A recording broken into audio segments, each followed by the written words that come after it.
हिंद दोस्तों, सीखा संसार चैनल में आपका स्वागत है। और आप जैसे जान रहे हैं कि बिहार पुलिस का वैकेंसी आ चुका है और कुल वैकेंसी है 21,391 वैकेंसियाँ हैं, जिसमें कि बिहार पुलिस के सिपाही संवर्ग में विभिन्न जिलों, बिहार विशेष सशस्त्र पुलिस की वाहिनी एवं अन्य इकाइयों में सिपाही पद निकला हुआ है, जिसका पेमेंट है आप जानते हैं 21,700 से स्टार्ट है और 69,100 रुपया है। और ऐसे इस चैप्टर मतलब इस पेज में कुछ खास नहीं है, तो हम अगले पेज पर चलते हैं और आपको हम डिटेल से समझाने की कोशिश करते हैं। चलिए हम देखते हैं इस पेज में क्या है। इस पेज में भी कुछ ज़्यादा नहीं है, जहाँ ज़रूरत होगा हम आपको बताएंगे। और इसका लिखित परीक्षा जो है 30% से कम अंक प्राप्त करने वालों अभ्यर्थी को जो है शारीरिक दक्षता परीक्षा के लिए असफल घोषित किया जाएगा। और टोटल अंक आप जानते हैं कि 100 के अंकों का होगा और प्रत्येक उत्तर के लिए 1 अंक दिया जाएगा। और इसकी जो है उत्तर पुस्तिका जो है 2 प्रतियों में होगी। और क्वेश्चन जो होगा हिंदी होगा, अंग्रेजी होगा, गणित होगा, सामाजिक विज्ञान होगा, भूगोल, इतिहास, नागरिक शास्त्र, अर्थशास्त्र इसमें सभी शामिल होंगे। और विज्ञान में जैसे भौतिकी, रसायन शास्त्र, प्राणी विज्ञान, वनस्पति विज्ञान और समान ज्ञान और करंट अफेयर से भी आपको क्वेश्चन देखने को मिलेंगे। और परीक्षा का जो समय अवधि रहेगा तो 2 घंटे का रहेगा। तो चलिए फिर अगला ये देखते हैं, अगला पेज।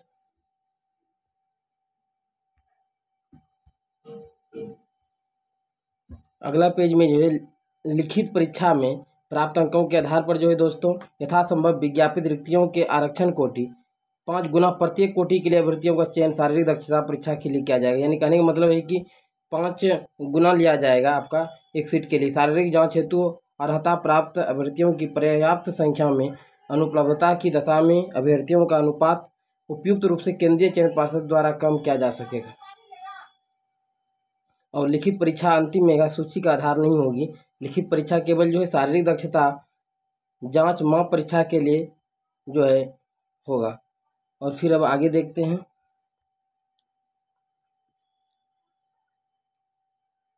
आगे की बात करते हैं जो इसमें योग्यता संबंधी जो कुछ बात है।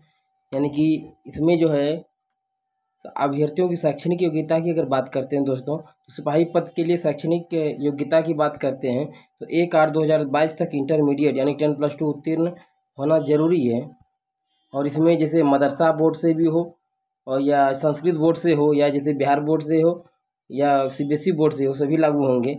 और अभ्यर्थियों की उम्र सीमा जो है 1/8/2022 को मैट्रिक अथवा समकक्ष प्रमाण पत्र के अनुसार न्यूनतम रहेगी।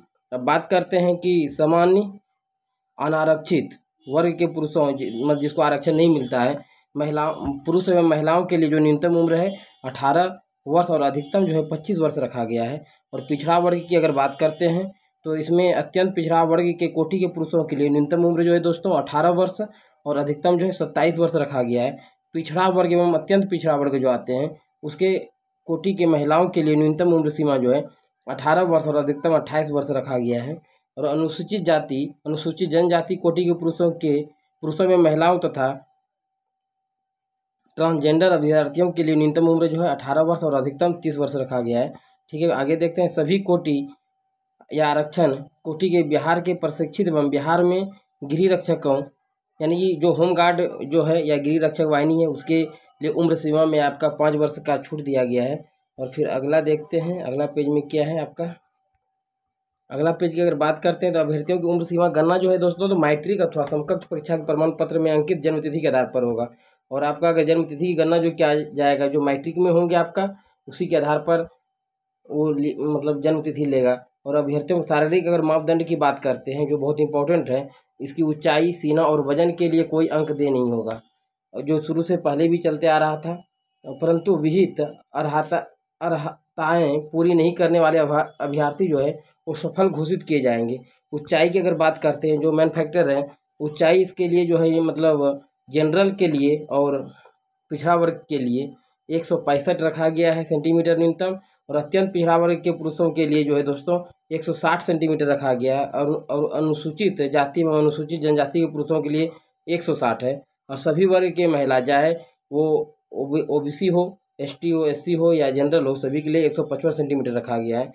और सीना सिर्फ पुरुषों के लिए ही नपाई होगी, महिलाओं का इसमें सीना नहीं नापा जाता है।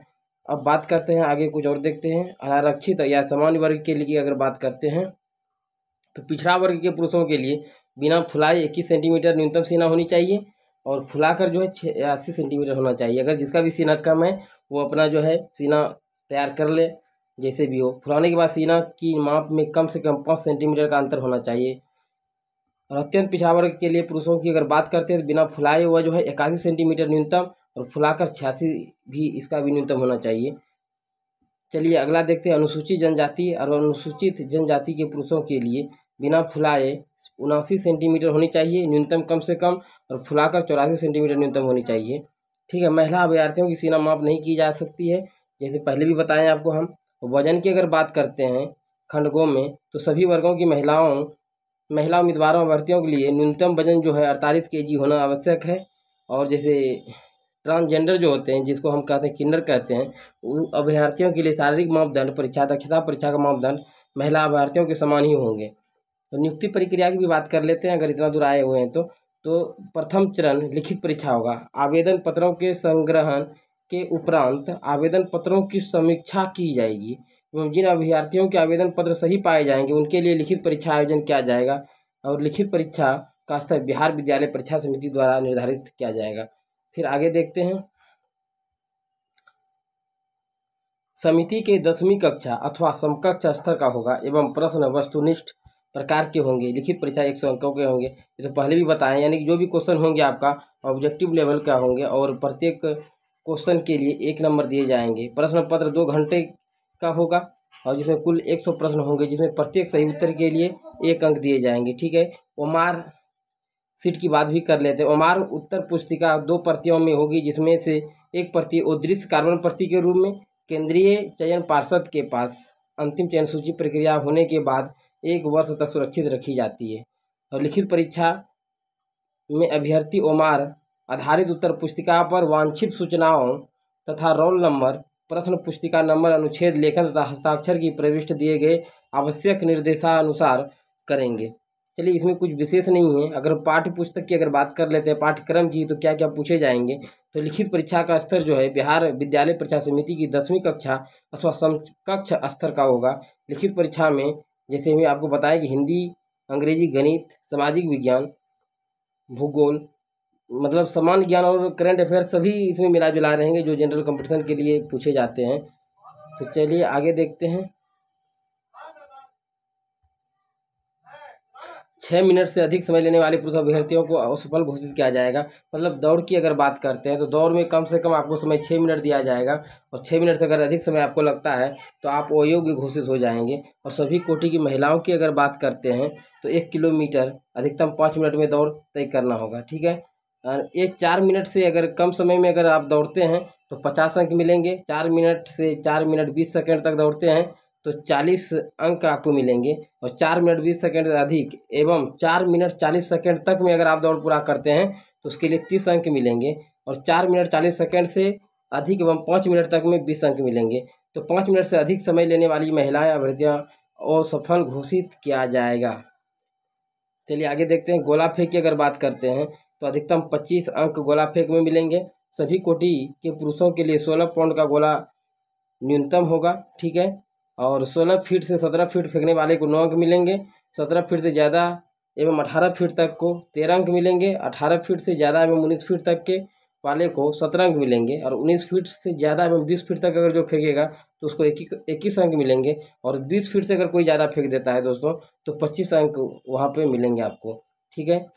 16 फीट से कम फेंकने वाले पुरुष अभ्यर्थियों को असफल घोषित किया जाएगा। सभी कोटि की महिलाओं की भी बात कर लेते हैं। तो सभी कोटि की महिलाओं की अगर बात करते हैं तो 12 फीट से 13 फीट तक में 9 अंक मिलेंगे। ठीक है। अगर 12 फीट से आप 13 फीट तक अगर गोला फेंक देते हैं तो 9 अंक मिलेंगे। और महिलाओं के लिए जो गोला होगा, गोला का वजन जो होगा तो 12 पाउंड का होगा। और 13 फीट से ज़्यादा एवं 14 फीट तक अगर आप करते हैं तो 13 अंक मिलेंगे। 14 फीट से ज़्यादा एवं 15 फीट तक में 17 अंक मिलेंगे। और 15 फीट से ज़्यादा एवं 16 फीट तक में 21 अंक मिलेंगे। और 16 फीट से ज़्यादा 25 अंक मिलेंगे। अब ऊंची कूद भी बात कर लेते हैं। अधिकतम 25 अंक ऊंची कूद के लिए है। सभी कोटि के पुरुषों के लिए न्यूनतम ऊंचाई 4 फीट, यानी 4 फीट एकदम पास करना ही होगा। 4 फीट जब तक आप नहीं कीजिएगा तो पास मतलब फेल हो जाइएगा। अगला है कि 4 फीट से ऊपर यानी कि 4 फीट 4 इंच तक में 17 अंक मिलेंगे, 4 फीट 8 इंच तक में 21 अंक मिलेंगे, और 5 फीट अगर आप गोला मतलब हाई जंप कर देते हैं तो 25 अंक मिलेंगे आपको। और फिर आगे देखते हैं, 4 फीट से कम कूदने वाले पुरुष अभ्यर्थी को सफल घोषित किया जाएगा, अभी पहले भी बताया आपको। और यानी 3 फीट 13 अंक, 3 फीट 4 इंच 17 अंक, और 3 फीट 8 इंच 21 अंक। आगे देखते हैं, और 4 फीट अगर कोई करता है तो 25 अंक मिलेंगे। 3 फीट से कम कूदने वाली महिला अभ्यर्थियों को सफल घोषित किया जाएगा। कम से कम अगर महिलाओं को अगर अधिक अंक चाहिए तो 4 फीट वो कम से कम हाई जंप करना जरूरी है उसके लिए। ठीक है, अब बात करते हैं कि नियत समय पुरुषों के लिए 6 मिनट में, महिलाओं के लिए 5 मिनट रखा गया है। में दौड़ पूरी करने वाले अभ्यर्थियों को गोला फेंक एवं ऊंची कूद स्पर्धा में न्यूनतम निश्चित मापदंड पूरा नहीं करने पर वो सफल घोषित किया जाएगा। ये सब कोई विशेष चीज़ नहीं है। फिर मेघा सूची की भी बात कर लेते हैं जरा हमारा। बिहार पुलिस, बिहार सैनिक पुलिस एवं अन्य इकाइयों में सिपाही के पद पर नियुक्ति हेतु चयन के लिए मेघा सूची संयुक्त रूप से शारीरिक दक्षता परीक्षा के अधीन तीनों स्पर्धाओं यथा दौड़, ऊंची कूद तथा गोला फेंक में अभ्यर्थी द्वारा प्राप्त किए गए अंकों के आधार पर किया जाएगा। ठीक है, आगे देखते हैं। अब सीट की कुछ बात कर लेते हैं कि कितनी रिक्तियां हैं। तो रिक्तियां की अगर बात करते हैं दोस्तों, तो बिहार पुलिस, बिहार सैनिक पुलिस एवं अन्य इकाइयों में सिपाही के रिक्त पदों की संख्या कुल मिला के 21,391 है, जैसे आपको पहले भी बताए हैं हम। तो सामान्य वर्ग के लिए जो है 8,556 सीट है, आर्थिक रूप से कमजोर वर्ग के लिए 2140 सीट है, अनुसूचित जाति के लिए 3400 सीट है, और अनुसूचित जनजाति के लिए 228 सीट है, और अत्यंत पिछड़ा वर्ग की अगर बात करते हैं तो 3,842 सीटें हैं। ठीक है, फिर आगे देखते हैं पिछड़ा वर्ग के लिए 2570 सीट है, यानी कि इसमें 56 ट्रांसजेंडर सहित है। और पिछड़े वर्ग की महिलाओं की अगर बात करते हैं तो 655 सीट है, यानी कुल मिला के 21,391 सीट पूरता है। ठीक है, और अगर जो मतलब भूतपूर्व सैनिक के अगर या स्वतंत्रता सेनानियों की अगर बाल बच्चे हैं तो उनके लिए जो है 428 सीटें हैं, और गृह विभाग यानी कि जिसको होम गार्ड कहते हैं हम लोग, तो उसके लिए 56 सीटें आरक्षित हैं। ठीक है, आगे देखते हैं। आरक्षण की अगर बात करते हैं, बिहार पदों एवं सेवाओं में की रिक्तियों में आरक्षण यानी कि अनुसूचित जाति, अनुसूचित जनजाति एवं अन्य पिछड़े वर्गों के लिए अधिनियम 1991, बिहार अधिनियम 3/1992 समय समय पर तथा यथा संशोधन, वो जो संशोधन जो होता है तो समय समय के अनुसार किया जाता है, प्रावधानों के अनुसार आरक्षण लागू होगा। गृह रक्षकों के लिए प्रावधान क्या है, तो गृह रक्षकों के लिए बता देते हैं कि इसके लिए 5 वर्ष उम्र में छूट दिया गया है। ठीक है, और गृह रक्षकों से ही 50% रिक्तियाँ मतलब भरी जाएगी। ठीक है, और फिर आगे देखते हैं, कुछ खास नहीं है इसमें।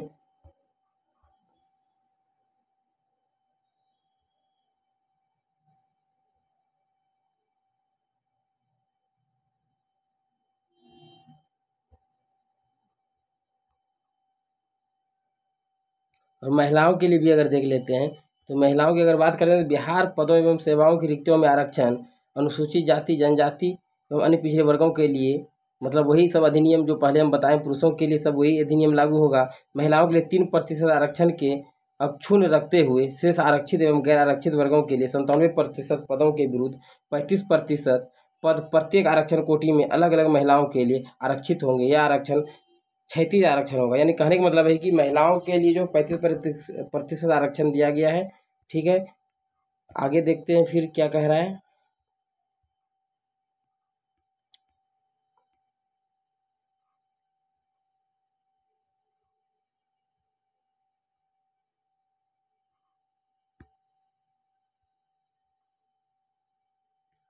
अब यहाँ पे देखते हैं कट ऑफ तिथि की बात करते हैं। यहाँ यह स्पष्ट किया जाता है कि सभी आरक्षण कोटि के अभ्यर्थियों एवं गृह रक्षक अभ्यर्थियों के लिए आयु सीमा, शैक्षणिक योग्यता एवं प्रशिक्षण की तिथि के लिए कट ऑफ तिथि 1/8/2022 निर्धारित की गई है। ठीक है, अब इधर मेडिकल सब है, पहले एग्जाम और दौड़ हो गया तब ये सोचा जाएगा। आगे देखते हैं क्या कह रहा है फिर।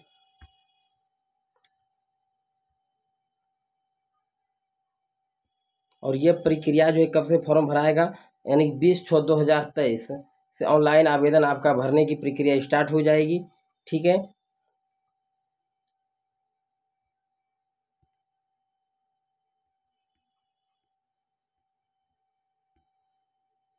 कुछ विशेष नहीं है, ये सब मतलब ऐसे दिया हुआ है।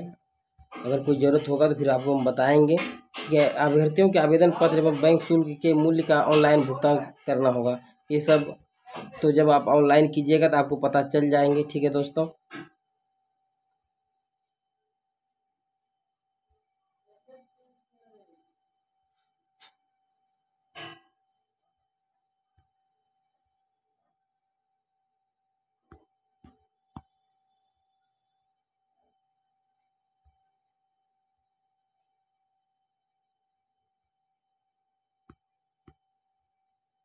चलिए, इसमें कुछ विशेष नहीं है। यदि सेशन अच्छा लगा हो तो लाइक और सब्सक्राइब कर दीजिएगा। जय हिंद दोस्तों।